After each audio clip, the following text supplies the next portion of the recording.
The girl just glanced at the rearview mirror, and an ominous feeling welled up in her heart. She turned around, and the scene before her sent a chill down her spine. A strange man was sitting in the driver's seat, inexplicably tidying up the trash in the car. At this moment, a classmate in the back seat spoke up. "Hey, pardon me, sir. I think you have the wrong car." The man immediately put on a mask, locked the car doors, and then took out a mysterious bottle of liquid from his pocket. Before the two girls in the back seat could react, they lost the ability to resist. Throughout the entire process, he seemed completely unaware of Xiaomei in the front passenger seat. Sensing something was wrong, she quietly gripped the door handle tightly. Then, at that moment, the man realized there was still a girl sitting in the front passenger seat, so he immediately put his mask back on. He did the same thing to Xiaomei. When Xiaomei regained consciousness, she was terrified to find that she and her two classmates were locked in a dimly lit room. While they were still confused, a man dressed entirely in black walked in, carrying a wooden stool in his hand. He seemed to have a serious case of mysophobia, repeatedly wiping the stool with a handkerchief until he was satisfied, then sat down and silently stared at them, as if deep in thought. This made Heimei feel extremely uneasy, and she instinctively tugged at the hem of her skirt. But just as they were anxiously and confusedly guessing the man's intentions, he suddenly returned, grabbed Heimei by the arm, and looked as if he was going to take her away alone. At that moment, Heimei struggled desperately, trying to run toward Xiaomei. "Calm yourself." Before Heimei could figure out what was happening, she was forcibly dragged out of the secret room by the man.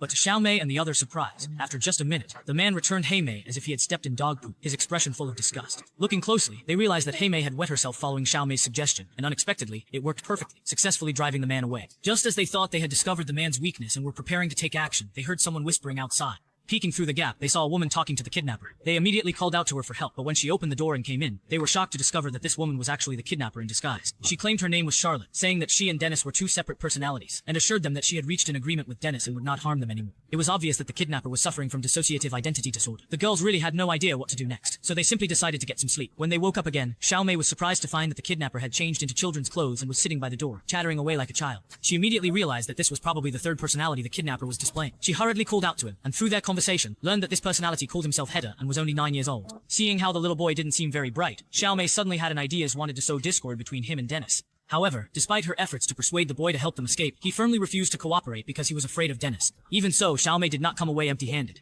She keenly picked up on a clue from Hedda's words. It turned out that the house where they were being held was not yet finished. If they could find an incomplete opening, they might still have a chance to escape. So she immediately began searching the room carefully, and before long, she discovered a ventilation duct in the ceiling that hadn't been fully sealed. Jinjie immediately grabbed her high heels and started pounding the ceiling with them. Xiaomei and her companion anxiously ran to the door and peeked through the crack, just in time to see the little boy hurrying over. To buy some time, Xiaomei quickly used her body to brace the door to the secret room. Fortunately, the little boy was still young and not as strong as Xiaomei, so after banging on the door for a long time, he still couldn't open it. But at that moment, he suddenly disappeared. Luckily, Jinji had already managed to open the vent and was about to climb up when a tremendous force suddenly pushed the door open. Xiaomei was shocked to discover that the little boy had actually turned back into the kidnapper Dennis. At this moment, Jinji had already climbed into the ventilation duct, and when he saw the next vent, he decisively jumped down from the ceiling. He ran around like a headless chicken, and along the way, he spotted rows of metal lockers, so he quickly slipped into one to hide. However, thanks to his familiarity with the place, Dennis quickly figured out where he was hiding. Seeing that there was no way to escape, he had no choice but to come out on his own. To punish him for trying to escape, Dennis decided to lock him up alone in a secret room. In the blink of an eye, he transformed back into the gentle Charlotte and led Xiaomei and her companion to the kitchen for dinner. Heimei was determined to escape and ignored Xiaomei's attempts to stop her. She grabbed a nearby chair and smashed it at Charlotte's back, trying to seize the moment to run outside. However, she quickly realized that every direction was a dead end. In the end, she was caught by Charlotte and, just like Jinji, was locked up alone. That night, Xiaomei woke up from a dream and found that the kidnapper, who had turned into a little boy, was hugging her while sleeping. She quickly realized this was a perfect opportunity to escape. Knowing that the little boy loved to dance, Xiaomei guided him to her bedroom to take a look. While the little boy was dancing gracefully to the music, Xiaomei secretly picked up the walkie-talkie nearby to call for help, but the person on the other end didn't believe her. At this moment, the little boy realized Xiaomei's scheme and instantly transformed into the meticulous Dennis. Without mercy, he sent her back to the locked room and then turned and left. At this point, Xiaomei accidentally found a nail on the floor. After waiting for everything around her to quiet down, she began to carefully pry open the door panel of the locked room with a nail. Just when she finally thought she could escape, she discovered that the main door outside was locked tight. She found a computer that was still on, and wanted to use it to call for help, but realized it wasn't connected to the internet. Curious, she clicked on a video file on the desktop, only to uncover a huge secret. Each video represented a different personality. There were a total of 23 video files, which meant that the kidnapper had 23 different personalities. This discovery filled Xiaomei with fear, and she didn't dare to think any further. While watching the videos, Xiaomei noticed that before the man left, he seemed to have taken a key from the coat rack behind her. She quickly realized that the key to her escape was on that coat rack. She hurried over and, sure enough, found a bunch of keys. She immediately used the keys to open the second locked room's door, rushing in to rescue Heimei, only to be shocked to find Heimei already lying in a pool of blood. She then opened the room where Jinji was being held, only to see that man devouring Jinjie's corpse. Xiao Mei, panic-stricken, quickly locked the door and ran into the study to look for an exit. There, she discovered an elderly woman lying on the floor, and on the desk was a note that clearly stated, "As long as you call out Kevin's name, you can awaken his primary personality." At that critical moment, Xiao Mei couldn't care about anything else. In a panic, she fumbled to open another door. Just then, she suddenly sensed something unusual behind her. Summoning her courage, she slowly turned her head, only to witness a horrifying scene. The man seemed to be possessed by some kind of force, and, like a gecko, he climbed straight up the smooth wall, letting out a series of chilling beast-like roars. This scene terrified Xiao Mei, and she suddenly remembered the note left on the table. "You can't."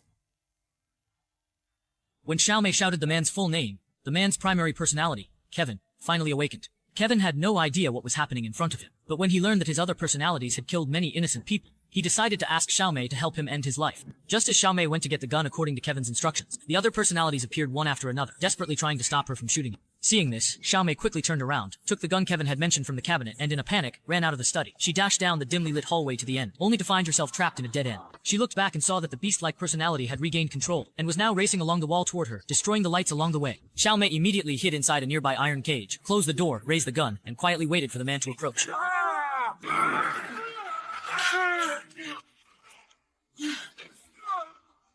Just when Xiao Mei thought the man was no longer able to fight, to her shock, not only did he stand up unharmed, but he also used his bare hands to forcibly bend open a gap in the thick steel bars. Just as he was about to go in and end Xiao Mei's life, his gaze unintentionally fell on Xiao Mei, and he noticed the scar she had from her childhood.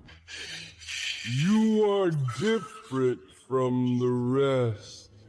Your heart is pure. Rejoice.